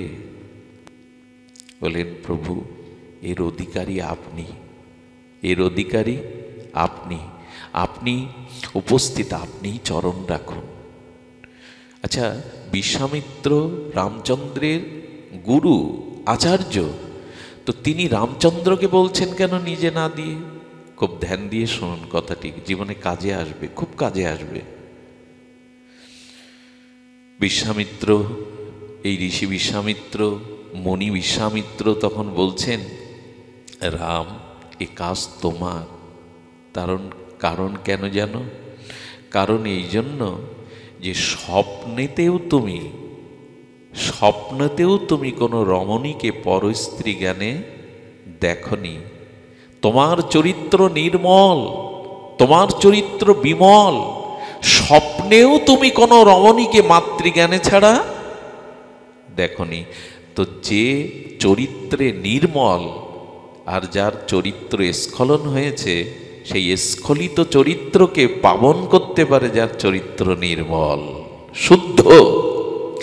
রামচন্দ্রের চরিত্র কেমন নির্মল, সাধকদের এটা খুব জানা দরকার। এ পথে যারা আছে তাদের জানা একান্ত দরকার। রাবণ বধ হওয়ার পরে মন্দাদরী সতী দেখতে এসেছিল, আমার পতিকে কে বধ করলো, রাবণ কেমন। তো যখন মন্দাদরী আসছে, তখন বিকাল, ছায়াটা পড়েছে, দীর্ঘ মন্দাদরীর ছায়াটা রামচন্দ্রের চরণে ছায়া পড়েছে দূর থেকে। যেই ছায়া পড়েছে, রামচন্দ্র উঠে মন্দাদরীকে প্রদক্ষিণ করে মা বলে প্রণাম করল। মা, অপরাধ হয়ে গেছে, অজান্তে আপনার ছায়াটা আমার চরণে এসে পড়েছে। মন্দাদরী তখন বলছে, যার স্ত্রীকে হরণ করে আমার স্বামী, আর তার স্ত্রীর ছায়া পায়ে পড়লে যে মা বলে প্রণাম করতে পারে, সেই তো ভগবান হবে, সেই তো ভগবান হবে। হ্যাঁ, শুদ্ধ চরিত্র যার, স্খলিত চরিত্রকে সেই উদ্ধার করতে পারে। আয়নায় যে ময়লা জমে যায় না দর্পণে, ওইটা মুছতে গেলে যে ভাঙা দিয়ে মুছতে হয়, সেটা পরিষ্কার হতে হয়। তাতেও যদি ধুলা থাকে, তা ধুলা আরও। এই জন্য বলি কি, শুদ্ধ নির্মল সাধুর সঙ্গ করুন। আর এদের চরণ ধুলির এমন একটা মহিমা আছে, ওই ধুলিতে আমাদের পাবন করে দেবে, আমাদের পতিত স্খলন অপরাধ দূরে দিয়ে যাবে। এই জন্য রামচন্দ্রকে বলছেন, তুমি চরণ দাও, তোমার বিমল চরিত্র, তোমার মতো চরিত্র বিমলতা এই স্বপ্নেও তুমি পরস্ত্রীকে মাতৃজ্ঞান ছাড়া দেখো না। একটা অদ্ভুত কথা এসেছে এখানে রামচরিতমানসে। দেখুন, সীতাহরণের পরে কুম্ভকর্ণকে জাগিয়ে বলছেন আমি সীতাহরণ করেছি। কুম্ভকর্ণ বললেন আদৌ সম্ভব? জগৎলক্ষ্মীকে হরণ করা তোমার সাধ্য নয়। বললেন কি করে করলে? বলল সন্ন্যাসীর বেশ ধরে গিয়েছিলাম। বলে এই জন্য পেরেছ, রাবণ রূপে গেলে পারতে না। আচ্ছা, কিন্তু হরণ তো করলাম কুম্ভকর্ণ, কিন্তু সীতা যে আমার দিকে একবারও তাকায় না। তখন কুম্ভকর্ণ কি বলেছিল জানেন? আহা, আমি কথাটা আস্তে আস্তে ভাবছি আর আমার ভিতরে রক্তগুলো টকবক করে উঠছে, এখনো লোমকূপগুলো খাড়া দিচ্ছে। দেখুন, এসব কথা নয়। কুম্ভকর্ণ বলছেন আচ্ছা সন্ন্যাসীর বেশ ধরে হরণ করেছ, এখন সীতাকে পাওয়ার জন্য রামরূপ ধরো, ছল করে রামরূপ ধরো, তার কাছে রামরূপে যাও। বোঝা যায় কথা? রাবণ বললে একবার ভেবেছিলাম, রামরূপের যেই ভাবনা ভেবেছি যে রামরূপ ধরব, এই ভাবনার সাথে সাথে সীতার দিকে তাকিয়ে দেখি তাকে মা বলতে ইচ্ছা করছে। আমার ভিতরে আর পাশবিক ভাব নাই। কি আশ্চর্য! ওই রূপ ধরবো এরকম সংকল্প করে তাকিয়ে দেখি আমার সামনে সীতাকে পরস্ত্রী মনে হচ্ছে না, মায়ের মতো মনে হচ্ছে। ভগবানের নাম, ভগবানের নাম রূপ লীলা চিন্তা করুন, আমাদের চোখ শুদ্ধ হবে, দৃষ্টি শুদ্ধ হবে, চিত্ত বিমল হবে। আর যার চিত্ত শুদ্ধ সেই তো অশুদ্ধকে শুদ্ধ করতে পারে। এই জন্য অমল বিমল সাধু সঙ্গ চাই। এই সাধু সঙ্গের দ্বারা অনর্থ দূরে যাবে। দেখুন, বহুদিন ধরে সঙ্গ করে যাদের অনর্থ যাচ্ছে না, জানতে হবে অপরাধ থেকে যাচ্ছে, সাধু সঙ্গ ঠিক ঠিক হচ্ছে না। ঠিক ঠিক এই জন্য আপনাদের একটা অনুরোধ করি, ব্যথা পেতে পারেন। দেখুন, সবাইকে সম্মান করতে হয়, কারো নিন্দা করার অধিকার আমার নাই, কিন্তু দয়া করে সবার সঙ্গ করবেন না। সঙ্গ শব্দের অর্থ হলো আসক্তি। সবাইকে মান্যতা দেবেন, সবাইকে শ্রদ্ধা করবেন, দূর থেকে প্রণাম করবেন, কিন্তু সঙ্গ সকলের করা যাবে না। তার কারণ সঙ্গ শব্দের অর্থ হলো আসক্তি। আপনি যার সঙ্গ করবেন তার ভাবধারা, তার মনোসংবেদ্য স্বভাব আপনার মধ্যে সংক্রামিত হবে। এই জন্য জীবগোস্বামীপাদ বহু চর্চিত কথা, বহুবার বলেছি, আবারও বলি, বারবার শোনাতে হয়, শুনতে হয়।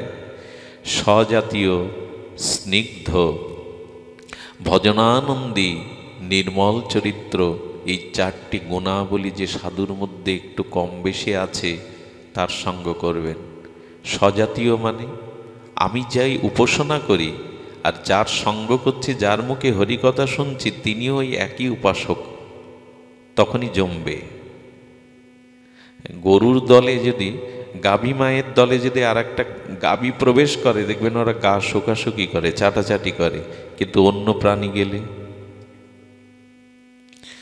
প্রথম অবস্থায়, সাধনার প্রথম অবস্থায় স্বজাতীয় সঙ্গ করতে হয়। যখন যেখানে যাই সেই রং ধরি, তার সঙ্গ করি। এতে কি হয় জানেন? স্বভাব দৃঢ়তা। কারণ আমাদের স্বভাব শিথিল, আমরা যার কাছে যাব তার স্বভাবটা আমার ভিতরে রোগ বীজাণুর মতো সংক্রামিত হয়।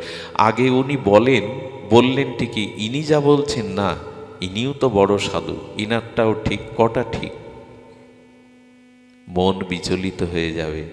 আর সব সিদ্ধান্ত ধরতে গিয়ে কোনোটাই, সেই বাংলার প্রবাদে কি বলে দাদা, এক হাতে দুই শোল নাকি ধরা যায় না, এরকম একটা প্রবাদ আছে না? ধরা যাবে তো এক মুঠোতে? এই জন্য প্রথম অবস্থায় স্বজাতীয় সঙ্গ করুন। আপনি রাধা মাধবের উপাসনা করেন, নিতাই গৌরকে ভালোবাসেন, যার সঙ্গ করছেন, যার কথা হরিকথা শুনছেন, তৎ স্বজাতীয় হতে হবে, তাহলে ওখানে মনটা বসবে। দেখুন, এ কথা যারা প্রাথমিক ভজনে দীক্ষা শিক্ষা নিয়েছেন তাদের জন্য। যেমন একটা ছোট চারা গাছ, তাকে সংরক্ষণের জন্য বেড়া দিতে হয়, নাহলে মেষ এসে ছাগল এসে মুড়িয়ে দিয়ে যাবে। কিন্তু ওই গুড়িটা যখন বড় হবে তখন হাতি বেঁধে রাখুন। তা আপনি আগে শুদ্ধ ভজন করে বিশুদ্ধ জ্ঞান ভক্তি সিদ্ধান্ত অর্জন করুন, তখন সকল সঙ্গে সঙ্গ করুন, ক্ষতির কারণ নেই। কিন্তু প্রাথমিক অবস্থায় এক এক সাধুর এক এক প্রসঙ্গ শুনতে শুনতে মনে হবে ওটার থেকে তো এটা ভালো, শেষে আর কোনোটাই নিষ্ঠাটা স্বজাতীয়তে রাখুন, আর মেশেও না, বিজাতীয় ভাবধারা মনে ধরে না। এই জন্য যার যারে ভালো লাগুক সে তারে বাসুক গো, আমার কিন্তু ভালো লাগে সচিত দোলাল গোরা গো। যার যা ভালো লাগে লাগুক, আমার কিন্তু ভালো লাগে সচিত দোলাল, ওই আমার নয়ন মনে ধরেছে, আর কাউকে ধরে না। তেমনি স্বজাতীয়র সাধুর প্রতি নিষ্ঠা রাখুন, স্নিগ্ধ। আবার স্বজাতীয় হলে হবে না, হ্যাঁ আমিও উপাসনা করি, আমার স্বজাতীয় আমার পরম্পরা দ্বারায়, কিন্তু স্নিগ্ধ না, কঠোর। কথায় কথায় খেপে যায়, কথায় কথায় ক্রোধ করে বসে, কথায় কথায় উত্তেজিত হয়ে বসে, এর সঙ্গ করলে আবার ওই রোগগুলো আপনার মধ্যে আসবে। স্নিগ্ধ হতে হবে। তিনি কতটা শান্ত, শান্ত মানে তিনি রাগেন না এমন না, কিন্তু তিনি কতটা শান্ত, সমাহিত, ভেতরে শান্ত। রাগ তো বাইরেও, মা সন্তানকে পেটায় তার মঙ্গলের জন্য, এটা রাগ না, এটা আশীর্বাদ, এগুলো বলছি না। শান্ত, তার ভেতরে কামনা বাসনা এগুলো শান্ত হয়েছে কিনা, স্নিগ্ধ কিনা। আর ভজনানন্দী, যার সঙ্গ করবেন দেখবেন তিনি আপনার থেকে বেশি ভজন করেন কিনা।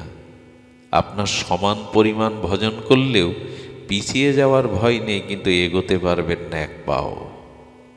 বোঝা যায় কথা? যিনি আপনার সমান ভজন করেন তার সঙ্গ করলে পিছিয়ে পড়ার ভয়, কিন্তু এগোতে পারবেন না। আর আপনার থেকে কম উদার, কম সরল, কম ভজন করে, এর ভজন করলে আমি লিখে দিতে পারি আপনি পিছিয়ে পড়বেন, ও টেনে ধরবে আপনাকে। আর আপনার থেকে যে বেশি ভজন করে তার সঙ্গ করলে আমি নিশ্চিত বলতে পারি দুপায়ে গিয়ে অবশ্যই যাবেন, ওটা সংক্রামিত আপনার প্রতি হবেই হবে। এই জন্য স্বজাতীয়, স্নিগ্ধ আর ভজনানন্দী নির্মল চরিত্র, এই চারটে গুণের সমাহার জীবগোস্বামী পদ সন্দর্ভে দিয়েছেন। এদের সঙ্গ করুন, এদের সঙ্গ করলে আপনার ক্রমান্নতি অবশ্যই হবে। গুরুদেব বললেন, হে রাম, তুমি চরণ বিন্যাস করো, তুমি চরণ ছোঁয়াও। আর এই রাঘবেন্দ্রের রাতুল অতুল চিন্তামণি স্বরূপ এই চিন্ময় চরণ স্পর্শে পাষাণী মানবী হয়ে গেল। অহল্যা আমাদের কাছে একটা ভরসা দিয়ে গেল, তোমারও যদি আমার মতো স্খলন পতন হয়, ভরসা হারিও না, পতিত পাবন চরণের পানে চেয়ে থাকো, একদিন না একদিন তোমার কৃপা হবে। চেয়ে থাকো, পড়ে থাকো। আমি বলি এই পথ থেকে পিছিয়ে যাবেন না, তবে এই পথে আসতে গেলে না অনেক বাধাও আছে, অনেক বাধা।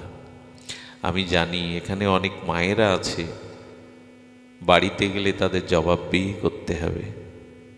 এখানে অনেকেই আপনারা এসছেন যারা অনেকেই খুশি না, সকাল সকাল দোকান বন্ধ করে, কাজ নেই, খেয়ে দিয়ে দৌড়াও, সংসার চুলোই যাবে, তো শুনতে হয়, শুনতে হয়।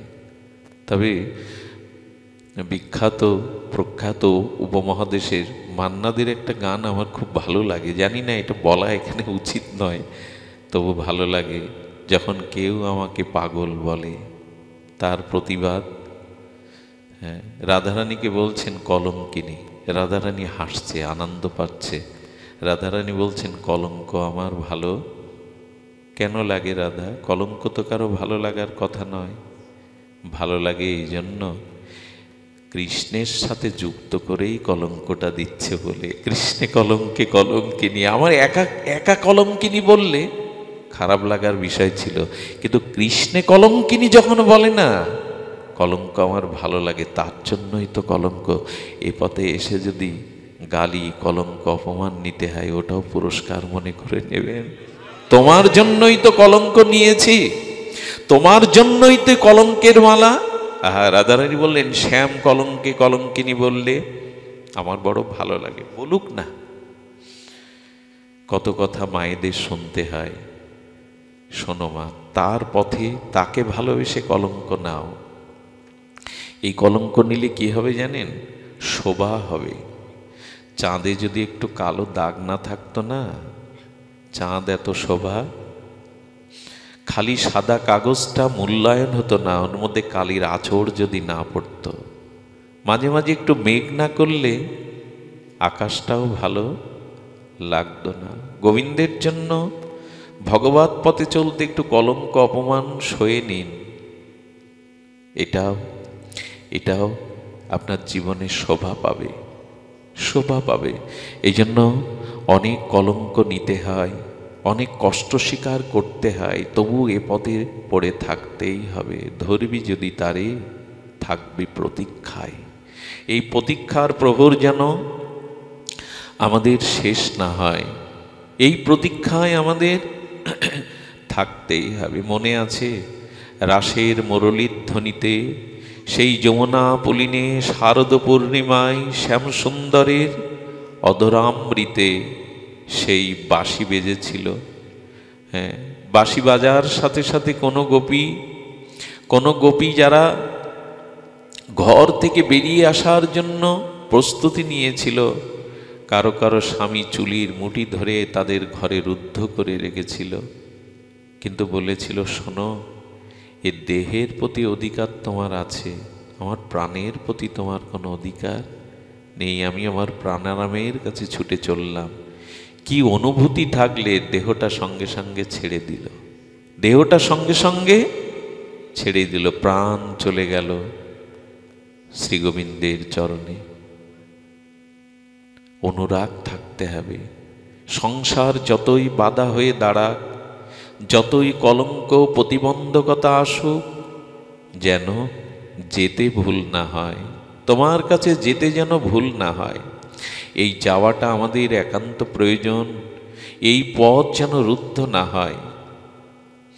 সুধীজন, যাওয়ার পথে বাধা সকলের ছিল, মীরাবাইয়ের ছিল, ঠাকুর বিল্বমঙ্গলের ছিল, কার না ছিল। তবে এ পথে আসলে সব থেকে, ভাগবতে এলে কি হয় জানেন? সাধু সঙ্গে ভাগবতে এলে সব থেকে যে উপকারটা হয় সেটা শুনুন। তুকারামের কথা মনে আছে? তুকারামরা এক নাম নামে এক উত্তরপ্রদেশে সাধু ছিলেন, নামনিষ্ঠ মহাপুরুষ। শ্রী গুরুদেব একদিন দেখছেন রাত 2টোর সময় উঠে আনন্দে হাততালি দিচ্ছে। আচ্ছা, কেউ 2টোর সময় একাকি ঘরে যদি হাততালি দেয়, গুরুদেবকে ভোরবেলা ডেকেছেন, এক রাম, আচ্ছা তুমি ওই রাত 2টোর দিকে এভাবে হাততালি দিয়ে আনন্দ প্রকাশ করছিলে কেন? আসলে গুরু মহারাজ আশ্রমের আয়ের ব্যয়ের হিসাব নিকাশটা ওকে লিখতে বলেছে। বহু পুরানো দিনে তো 1 পয়সার হিসাবও মিলাতে পাচ্ছে না, 1 পয়সার হিসাবও মিলাতে পাচ্ছে না। আর ওই গুরুদেবের কাছে কালকে পেশ করতে হবে হিসাবটা। একনিষ্ঠ ভক্ত তো, শিষ্য তো, ওইটাও খুঁজে পাচ্ছে না। কিন্তু রাত 2টোর পরে যখন ওইটা মনে এসেছে 1 পয়সার যুগ তখন কোথায় ব্যয় করেছে, তখন ওই খুঁজে পাওয়ার আনন্দে ও হাততালি দিয়ে আনন্দ প্রকাশ করছে যে হ্যাঁ, একটা ভুল, একটা বিস্মরণ যা হয়ে গেছিল সেটা তো খুঁজে পেয়েছি। গুরুদেব তখন কাছে ডেকে বললেন, 1 পয়সার হিসাব মিলাতে পারছিলি না, ভুলে গিয়েছিলি, সেটা স্মরণে আসায় যদি হাততালি দিয়ে এত আনন্দ করিস, এর থেকে কোটি আনন্দ পাবি যদি একটা হিসাব মিলাতে পারিস, একটা ভুল যদি বুঝতে পারিস। কি শ্রী গুরুদেব? বলে, জীবনের ভুলটা যদি ধরতে পারতিস তাহলে এর থেকে পরম আনন্দ হতো। 1 পয়সার ভুল ধরলে যদি তোর এত প্রসন্নতা আসে, জীবনের ভুলটা কোথায়? জীবনের ভুল কি জানেন? তাকে ভালো না বাসা, তাকে মনটা না দেওয়া। এর থেকে বড় ভুল আর সব ভুলের সংশোধন হবে। কিন্তু এই মনুষ্য জীবন পেয়ে যদি তাকে না দিতে পারেন না, ভালোবাসাটা তাকে না দিতে পারলে ক্ষতি তো হয়েইছে, আরও ক্ষতি হয়ে যাবে। তাই বলি, কোনো বাধা সব বাধা উপেক্ষা করে আমাদের আসতে হবে, সব বাধা যেন উপেক্ষা করি। নবদ্বীপের একটা লীলা বলে বিশ্রাম করি। আজকের এখানে পরিবেশটা এত নির্মল কেন জানি না। এখানে কান পাতুন, মনের কান পাতুন। দেখবেন আমরা জগতে জরা দুঃখ ব্যাধি যন্ত্রণার মধ্যে আছি, একবারও মনে হবে না। একটা অন্য অনুভূতির জগৎ তৈরি হয়ে যায়। এই জন্য সাধুসঙ্গ হরিকথা এ মরলোকে বৈকুণ্ঠের থেকেও মূল্যবান, বৈকুণ্ঠের থেকেও মূল্যবান। এই জন্য হনুমানজি বৈকুণ্ঠে যেতে চাননি প্রভুর সাথে। যেখানে তোমার সাধুসঙ্গ হরিকথা নাই, সে বৈকুণ্ঠে আমি যাব না। এই জন্য এই অনুভূতিটা একমাত্র মহৎ সঙ্গে পাওয়া যায়। বড় দুর্লভ এটি। এই অশান্তময় জগতে, এই ক্ষণভঙ্গুর দুঃখ জ্বালাময় যন্ত্রণা জগতে এই একটি মাত্র নিকেতন আশ্রয়, যেথা এলে চিত্ত সমাহিত হয়। সাধু সঙ্গরূপ আছে পান্থ ধাম, শ্রান্ত হলে সে তা করিও বিশ্রাম। যদি ক্লান্ত হয়ে পড়েন কখনো, তবে এই সাধু সঙ্গে এই পান্থশালায় বিশ্রাম নিয়েন। সুধীজন, শুনুন নবদ্বীপের সেই মহাপ্রভু লীলার ঘটনা। মহাপ্রভু তখন শিবাসঙ্গনে সেই কীর্তন শোভারম্ভে সকল প্রাচিত্র যে হরিনামে মহাপ্রভু শিবাসঙ্গনে সেই কীর্তন শুরু করেছে। আর মহাপ্রভু প্রতিদিন শিবাসঙ্গনে যেতেন। একদিন নিতাই চাঁদ আর মহাপ্রভু লক্ষ্য করছে, ভক্তরা বৈষ্ণবরা আসে তাদের চরণ ধোয়ার জন্য, আর আর নদী থেকে গঙ্গা থেকে কেউ হাত মুখ প্রক্ষালন করবেন, চরণ ধোয়ার জন্য আলাদা জল, গঙ্গা থেকে হস্তমুখ ধোয়ার জন্য বিধৌতের জন্য গঙ্গা জল সারি সারি সাজানো।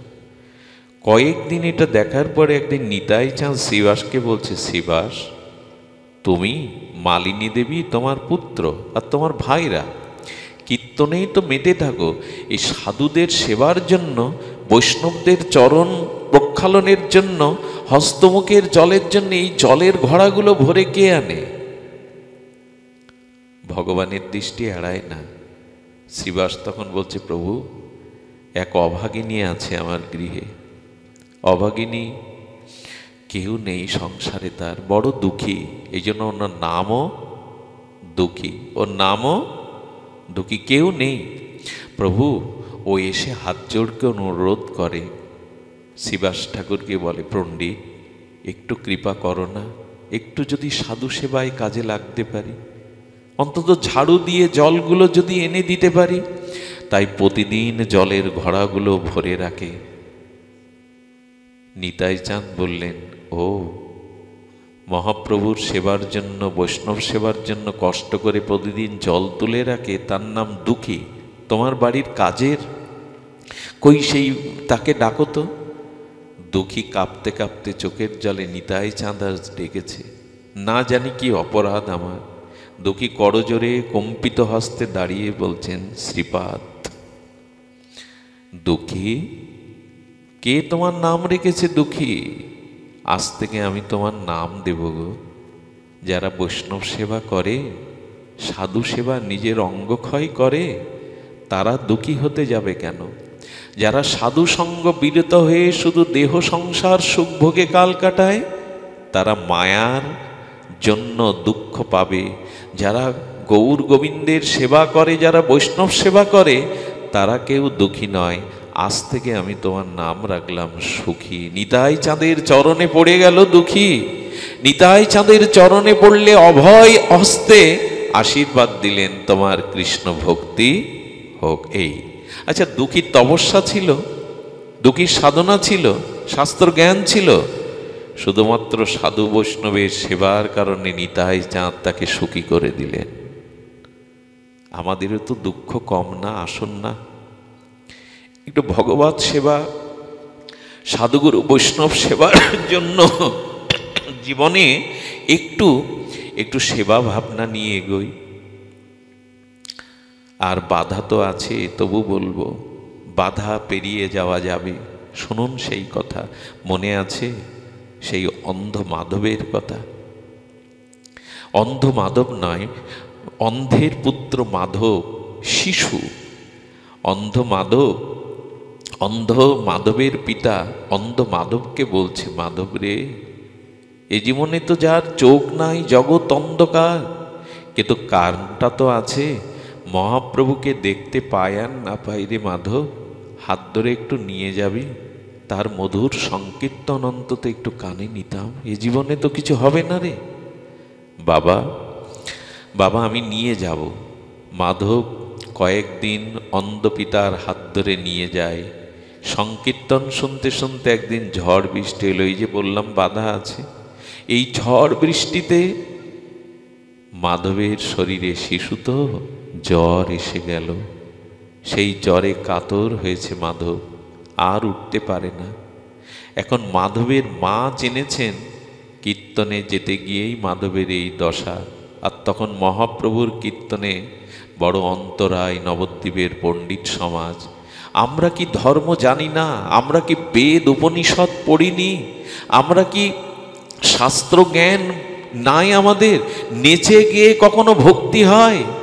মহাপ্রভুকে জানেন, নিত্যানন্দ প্রভুকে একঘরে করা হয়েছে, অদ্বৈত প্রভুকেও পর্যন্ত একঘরে করা হয়েছে। কম কষ্ট তারা পাননি ভক্তি প্রচারে। বাধা আসবে, কিন্তু মহাপ্রভুকে ভালোবেসে, হরিনামকে ভালোবেসে তারা এটিকে মালা করে নিয়েছে গলার। তখন কি করেছে জানেন? এই অন্ধ মাধবের মা একটু ঔষধের জন্য তখন হোমিওপ্যাথি চিকিৎসা, তখন অ্যালোপ্যাথি চিকিৎসা ভালোভাবে বিস্তার লাভ করেনি। তখন ওই মাধবের মা তান্ত্রিক কবিরাজ যারা ছিল নবদ্বীপে, তাদের দুয়ারে গেছে, আমার মাধবের বড় অসুখ, জ্বর, এক ফোঁটা ঔষধ দিন। তান্ত্রিকরা তখন মহাপ্রভুর এই ভক্তি সংকীর্তন যজ্ঞে বিরোধী করতে বলো। কি করে হয়েছে? কীর্তন শুনতে গিয়ে আসতে গিয়ে বৃষ্টিতে ভিজে আজ মরণাপন্ন অবস্থা। বলে কেন? ওষুধ তো মহাপ্রভু, তোমাদের ওষুধ তো হরিনাম সংকীর্তন, যাও সেখানে যাও, এখানে এসেছো কেন? এক এক করে কেউ ওষুধ দেয়নি জানেন। 3 দিনের মাথায় শ্বাস উঠল ছেলেটা। আচ্ছা, পারে কোনো গর্ভধারিণী মায়ের সামনে বিনা ওষুধে যদি সন্তান মুমূর্ষ মৃতপ্রায় হয়, মার বেদনা সহ্য করতে পারে? ওরে মাধব, তোর মুখে এক বিন্দু ওষুধ দিতে পারলাম না, যে কারণে তুই যদি আমার বুক থেকে চলে যাস, যার সংকীর্তন শুনতে গিয়ে আজকে তুই আমার বুক খালি করে চলে যাবি বলে তোর শ্বাস উঠেছে, আমি তাকে ক্ষমা করব না, আমি তাকে অভিশাপ দেব। মাধবের অন্ধ বাবা বলছে, কথা বলো না, কাকে অভিশাপ দেবে তুমি? বলে, আজ আমার কোল থেকে আমার মাধব এমনি করে বিনা ঔষধে মরে যাবে, ঝরে যাবে, আমি অভিশাপ দেব না তাকে। ঝড় উঠেছে, ওদিকে মাধবেরও শ্বাস উঠেছে। অন্তিম সময় যখন মুমূর্ষ, তখন উন্মাদিনী পাগলিনী স্মৃতিশক্তি যেন লোপ পেয়ে গেছে মায়ের। হা মাধব, হা মাধব বলে চিৎকার করছে। হঠাৎ কানে এলো আঙিনার সামনে আর পদ দিয়ে গৌর হরি কীর্তন করতে করতে যাচ্ছেন। আমি অভিশাপ দেব তোমায়, আজ তোমার কারণে আমার আঁচলের ধন হারা হচ্ছে। মহাপ্রভু সামনে এসে বলছে, দাঁড়াও, দাঁড়াও, তুমি, তোমার সংকীর্তন আজ আমার কোল খালি করে আমার মাধব চলে যাচ্ছে, আমি অভিশাপ দেব। মাধবকে হারিয়ে যেমন আমি রাস্তায় রাস্তায় পাগলিনী হয়ে কাঁদব, তোমারও সংসার সুখ সব এমনি করে উজাড় হয়ে তুমিও আমার মতো রাস্তায় রাস্তায় কেঁদে বেড়াবে। আমি অভিশাপ দিলাম তোমায়। মহাপ্রভু দাঁড়িয়ে গেছেন, হাত জোর করে বললেন, মা, অনেক দিন ধরে ভাবছিলাম আমার সংসার সুখ কবে ক্ষয় হবে, আমি কবে রাস্তায় রাস্তায় কৃষ্ণ কৃষ্ণ বলে কাঁদতে পারবো। ওমা, এটা তোর অভিশাপ নয়, এটা তো আমার জন্য আশীর্বাদ। মহাপ্রভু চলে গেলেন। যখন শেষ সময় বুকে জড়িয়ে ধরেছে মাধবকে, হঠাৎ এক নবদ্বীপবাসিনী এসে বলছেন, মা, ওষুধ পেয়েছি, ওষুধ পেয়েছি, কি যেন জিহ্বার অগ্রে দিয়ে দিল। আর সেই মুমূর্ষ প্রায় মৃতপ্রায় মাধব সঙ্গে সঙ্গে জিহ্বায় পেয়ে সুস্থ হয়ে মার গলা জড়িয়ে ধরেছে। মা, আর কোনো ব্যথা নেই, আর কোনো জ্বর নেই। মাধব, মাধব। মাও সেই বাৎসল্য প্রেমে সন্তানকে জড়িয়ে সেই নবদ্বীপবাসিনীকে বলছে, তুমি কোন ওষুধ এনেছ? কি ওষুধ ওর মুখে দিলে? ধন্বন্তরী স্বরূপ কি দিলে? একটু আগে যাকে অভিশাপ দিয়ে এলে, পথের কোড়ানো তার চরণ ধুলি দিয়েছি ওর জিহ্বায়।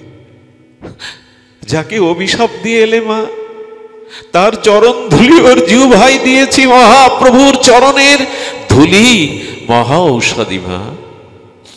যেই শুনেছে কথা না, নীরব পাষাণ হয়ে গেছে মা। নীরব পাষাণ হয়ে দেখলে মাধব তখন গলে জড়িয়ে ধরে আদরে বলছেন, ও মা, মা, যার পায়ের ধুলোতে তুমি আমাকে বুকে ভিড়ে পেয়েছ, আর বাধা দেবে না তো তার কাছে যেতে? বলো মা, আর বাধা দেবে না তো? মাধবের বাবা এসে জড়িয়ে ধরেছে, মাধব রে মাধব, যার চরণধুলিতে তোকে বুকে ফিরে পায়, কিন্তু আমার যে অধিকার আর থাকলো না তার কাছে যাওয়ার। আমি যে তাকে অভিশাপ দিয়েছি। মাধবের বাবা বলছেন, আমার গৌর তো পতিত পাবন, আমার গৌর পতিত উদ্ধারণ রূপে এসেছে, সে কাউকে দূরে ঠেলে দেবে না। চলো আজ তিনজন মিলে গৌর চরণে নিজেদেরকে সমর্পণ করি। আমাদেরও মনে হয় সময় এসেছে মহাপ্রভু নিতাইয়ের চরণে এমনি করে সমর্পণ করা। আপনাদের মঙ্গল হোক, সকলের কল্যাণ হোক, সকলের কৃষ্ণে রতিমতি হোক, সকলের মহাপ্রভুর হরিনাম সংকীর্তনে আমাদের রুচি আসুক। যার উদ্দেশ্যে আজকে এই অনুষ্ঠানে একটু হাত তুলে প্রার্থনা করুন, তার আত্মা যেন দিব্যধাম প্রাপ্ত হয়। জয় শ্রী গুরু প্রেমানন্দে গৌর। একটা নিবেদন, একটি নিবেদন,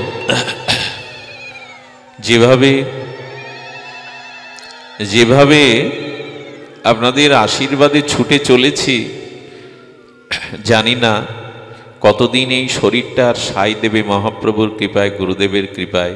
কিন্তু আমারও তো কিছু চাওয়া পাওয়া আছে, আপনাদের কাছে খুব চাইব, দিতেই হবে আপনাদের। চাওয়াটা আর কিছু নেই, এটা আমার আবেগ নয়, ভনিতা নয়, ভূমিকা নয়। একটু কৃপা করুন। যেভাবে ছুটে চলেছি আমারও কিছু চাওয়া পাওয়া আছে, অন্য কিছু না। ওই একেবারে সবার পেছনে যে দাঁড়িয়ে আছেন আর সবার সম্মুখে যে আছেন, একটু পায়ের ধুলো দিয়ে কৃপা করুন না, একটু করুণার দৃষ্টি দিন, যেন জীবনের বাকি সময়টুকু আপনাদের সান্নিধ্যে হরি কথায় কাটাতে পারি। এইটুকু আশীর্বাদ প্রার্থনা করে আজকের মতো হরিকথার এখানেই পূর্ণ বিশ্রাম। সকলে প্রসাদ পেয়ে যাবেন, সকলেই আশীর্বাদ করবেন যার উদ্দেশ্যে এই অনুষ্ঠান আদি হলো। আর এখানে আমাদের ধনঞ্জয়ের কিছু রাধাকুণ্ডের গ্রন্থাবলী আছে, আপনারা সংগ্রহ করতে পারেন ওর কাছ থেকে। জয় রাধে। বাবা একটু কীর্তন করুন। আসুন আমরা সকলে একটু সংকীর্তন রস আস্বাদন করে অনুষ্ঠান বিশ্রাম রাখি। জয় রাধে।